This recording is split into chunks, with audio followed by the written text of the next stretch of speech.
what sort of medications are available for your chronic pain? There are generally two types of medications. The first type are generally painkillers that you're well aware of, and the second type are nerve medications or neuropathic medications.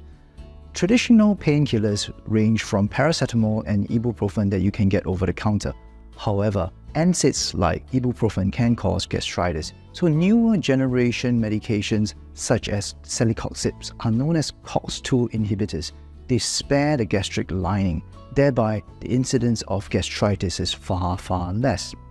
The second class of medications are known as neuropathic agents. Neuropathic medications serve primarily to reduce the sensitivity of nerves. When you have nerve pain, an inflamed nerve will end up sending multiple signals to the brain, resulting in pain or tingling down your arms or legs, such as pregabalin or gabapentin, amitriptyline, nortriptyline, will reduce that sensitivity of nerves. By working with your pain specialist, you will be able to find an effective combination of medications and treatments that will help further manage your pain better.